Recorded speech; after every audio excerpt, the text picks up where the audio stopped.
welcome to Tracking TV's news clip for Wednesday the 5th of December 2018. We'll just give you a brief list of the current crime hotspots. First of all, Tesco Ipswich, unusually. A curtain cut there, and we don't record anything as having been taken, but we don't know if any other curtains were cut. I'm sad to report that Riverside Cafe at Colnbrook again had a problem last night. Apparently some curtains were cut again, and drivers were woken by the security guard. They've got a new security guard there, so we don't know quite what's going on there, but it looks like that site is coming under constant attack, really. There was also a rash of curtain cutting last night at Leicester Forest Services northbound on the M1. Several vehicles had their curtains cut, but we don't have any photos at the moment. Also last night, apparently around the Sheffield area, there were some visits from the diesel ferries, and at least 2 drivers had fuel siphoned from their tanks. There's one other thing that I'd like to update you on right now as well, which is this famous driver shortage thing. Now, we've been reading about this and we've been watching it on TV. It was on the One Show a couple of years ago, but nothing's changed. There is, according to all the information we can get, a shortage of around 50,000 plus drivers in the UK. And we talked about this yesterday. I think we talked about it a little bit the day before.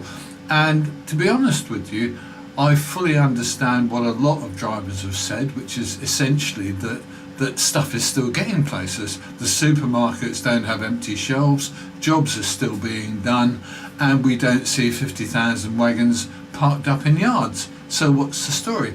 So I've spoken to 3 or 4 people now in different organisations to try and get a handle on where these numbers come from.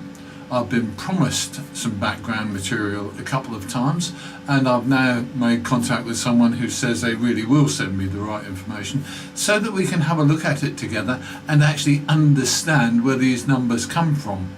I've got a number of worries about it. Does it mean, for instance, if we found an additional 50,000 drivers, that existing drivers would have their hours cut back?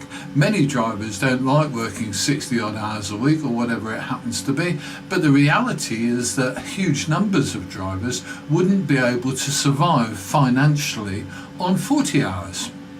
There you go. So this is the big question. I've got a question mark hanging over in my head about where those drivers would come from and where they would go and what would happen to existing drivers.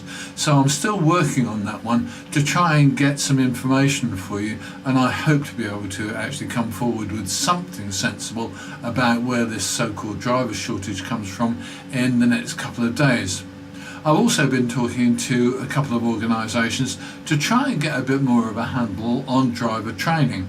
One thing that we talked about in depth for some time yesterday was about driver training and the fact that there are some government schemes that enable driver training to be funded if you happen to be unemployed. So I'm trying at the moment also to get more information on that, and when I've got that information I'll come back to you with it on Tracking TV. Okay, I'm Chris and I'll see you soon.